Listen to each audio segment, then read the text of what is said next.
한 나라의 수도만큼이나 혹은 그 이상으로 돋보이는 도시들에 대해 들어보셨을 겁니다. 예를 들어 이탈리아에는 로마 외에도 나폴리가 아주 유명하죠. 영국에서는 런던과 함께 맨체스터가 대표적인 도시이며 스페인에는 마드리드와 바르셀로나가 있습니다. 그리고 러시아에서는 모스크바 외에 상트페테르부르크가 또 다른 주요 도시로 빛나고 있습니다. 상트페테르부르크는 러시아 북서부에 자리 잡고 있으며 면적은 1,439km, 인구는 약 600만 명입니다.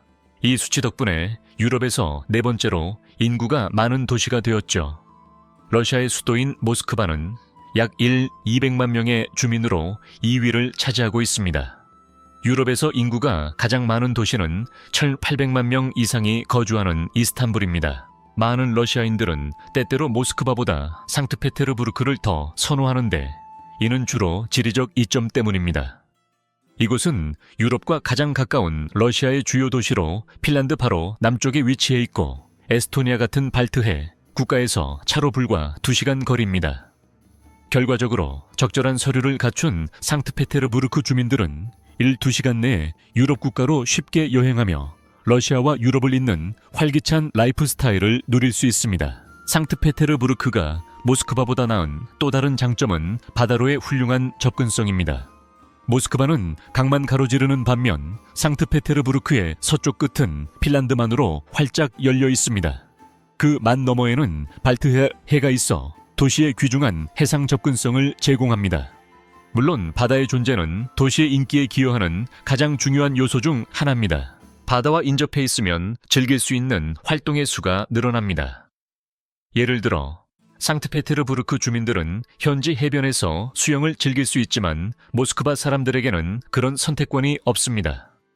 상트페테르부르크에서는 가족들이 특히 저녁 퇴근 시간 이후에 해변을 여유롭게 산책할 수 있습니다.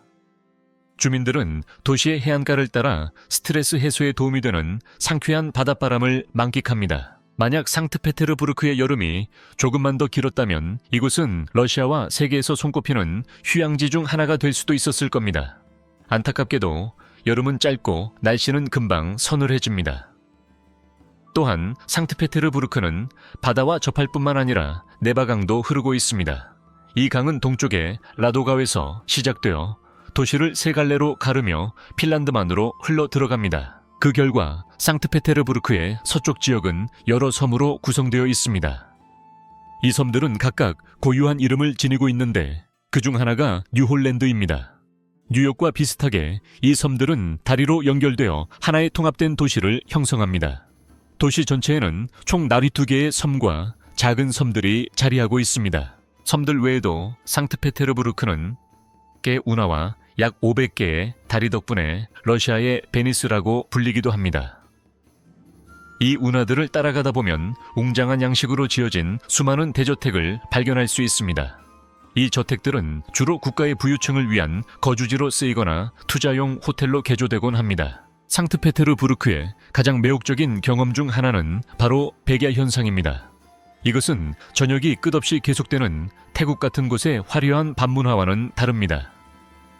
백야는 극지방 근처에서 일어나는 자연 현상이죠. 여름철 동안 해가 완전히 지지 않아서 낮이 9시간 이상 지속되는 밤이 이어집니다. 해는 대략 새벽 3시쯤에 뜹니다. 그리고 밤 11시경에 집니다. 그래서 한밤중에 도시를 살펴보면 하늘이 여전히 환한 것을 알아차릴 수 있습니다. 북극권에서 가장 인접한 도시인 상트페테르부르크는 스웨덴이나 노르웨이 같은 다른 곳보다 이 현상을 더욱 강렬하게 겪습니다.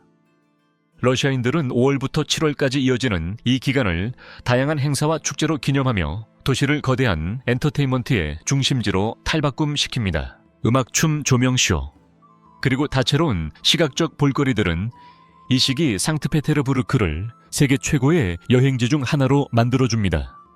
여름 내내 도시가 활기 넘친다고 해도 과언이 아닙니다. 하지만 밝은 곳에서 잠을 잘 못 자거나 소음을 싫어하는 분들에게 상트페테르부르크에서 시간을 보내는 것은 힘들 수 있습니다. 이 현상의 아름다움은 매우 잘 홍보되어서 전쟁 이전에는 전 세계에서 수백만 명의 방문객이 매년 백야를 체험하고 밤의 빛 속에서 별을 보기 위해 상트페테르부르크를 찾았습니다. 사실 우리는 상트페테르부르크가 얼마나 특별한 곳인지 이제 막 알아가기 시작했을 뿐입니다. 이 도시는 러시아 제국 시절에도 엄청난 잠재력을 지니고 있었으며 무려 200년 동안 수도의 역할을 수행했습니다.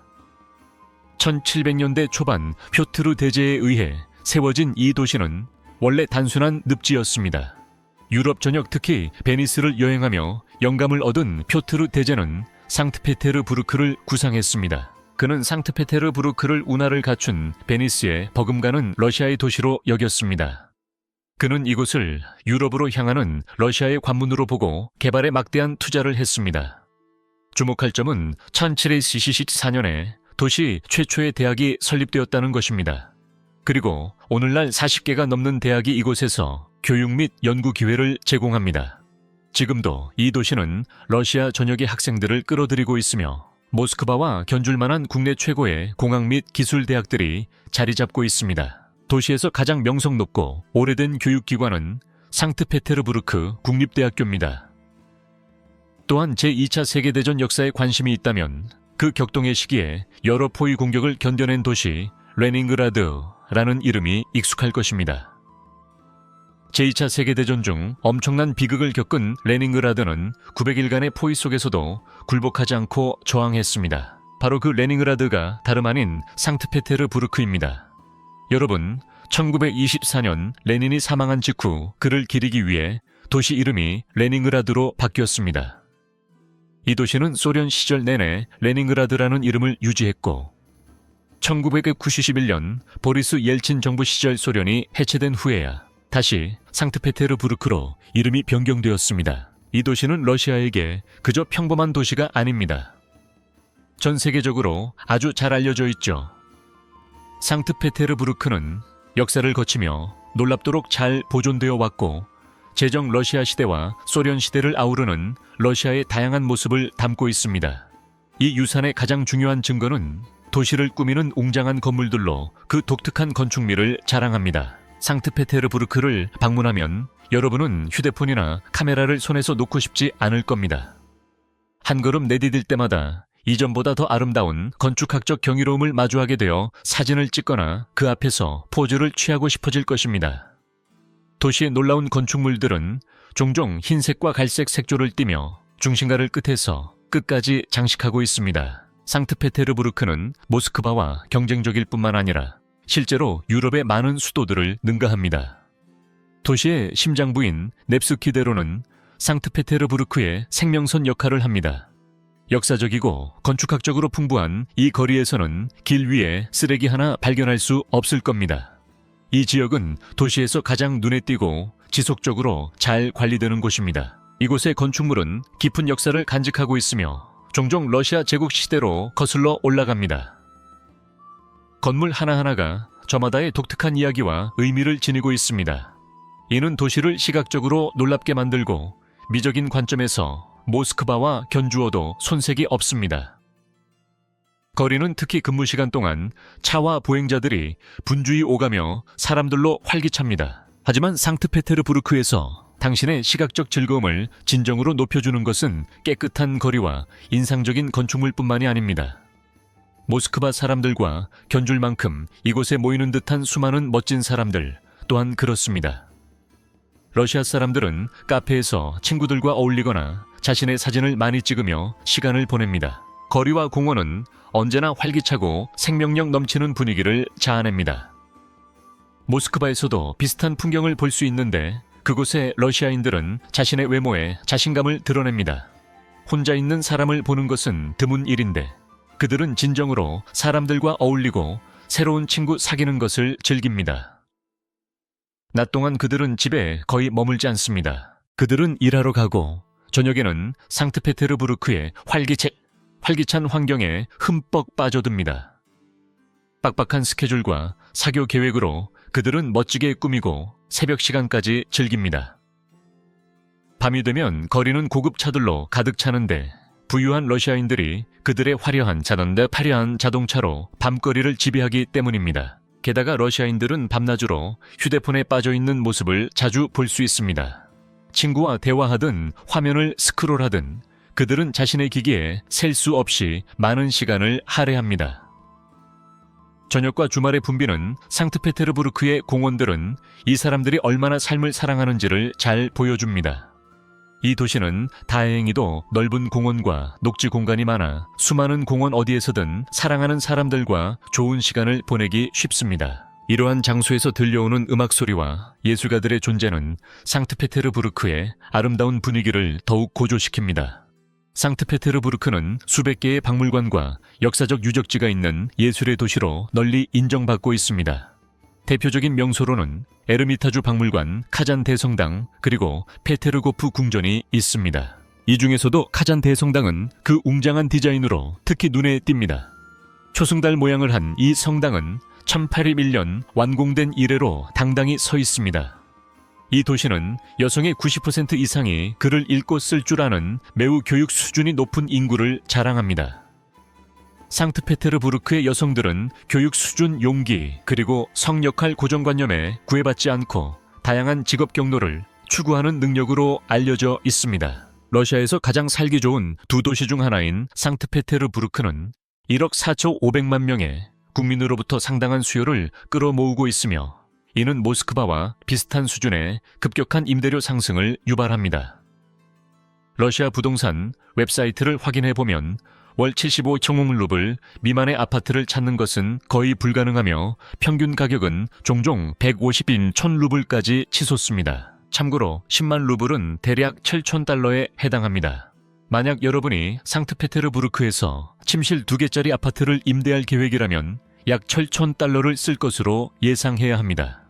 이 임대료가 너무 높게 느껴지고 도시 바로 외곽에 사는 것을 고려한다면 근처에 쿠드로보와 같은 작은 마을들이 개발되어 있습니다. 이 지역들은 상트페테르부르크에서 일하지만 더 조용한 환경에 저렴한 고층 건물에 살기로 선택한 사람들의 보금자리입니다. 상트페테르부르크의 일부 주민들은 이 비싼 임대료를 감당할 만큼 괜찮은 급여를 벌지만 도시 인구의 상당수는 한 달에 100달러조차 벌지 못할 수도 있습니다. 그 결과 여러 가족 구성원들이 임대료와 생활비를 감당하기 위해 종종 함께 일합니다. 사람들이 겉보기에는 잘 차려입고 다닐지라도 그것이 반드시 그들이 호화로운 생활 수준을 누린다는 뜻은 아닙니다. 이 도시에서 안락한 생활을 유지하려면 보통 한 가족이 매달 최소 300달러는 벌어야 합니다. 도시 내 이동은 주로 지하철과 버스를 이용합니다. 도시의 중심부로 여겨지는 넵스키대로에서 출발하여 여러 지역으로 갈 수 있는 버스 노선들이 있습니다. 또한 상트페테르부르크의 지하철 시스템은 교통수단으로서의 역할뿐만 아니라 그 자체로도 하나의 관광 명소로 돋보입니다. 지하철 건축에 대한 러시아인들의 성공은 정말 칭찬받을 만합니다. 세계의 다른 여러 지하철과 마찬가지로 상트페테르부르크 지하철은 매우 아름답게 지어졌습니다. 이것은 도시 전역의 사람들의 이동을 용이하게 할 뿐만 아니라 하나의 시각적인 걸작을 선보입니다. 이 도시에는 53개의 지하철역이 있어 여행객들이 상트페테르부르크의 가장 먼 곳까지도 도달할 수 있게 해줍니다. 모스크바에서 상트페테르부르크까지 기차를 타면 이동 시간은 대략 5시간 정도 소요됩니다. 또한 크루즈를 타고 도시에 도착할 경우 최대 72시간까지 비자 없이 머무는 것이 가능합니다. 상트페테르부르크는 유럽 지역과 가깝지만 이곳에서는 주로 러시아어를 사용합니다. 하지만 다른 러시아 지역에 비해 외국어 구사 능력은 상대적으로 높은 편입니다. 만약 러시아어를 잘 못하신다면 적응하는 데 약간의 시간이 필요할 수 있습니다. 이것으로 오늘 영상을 마무리하겠습니다. 다음 영상에서 또 뵙겠습니다.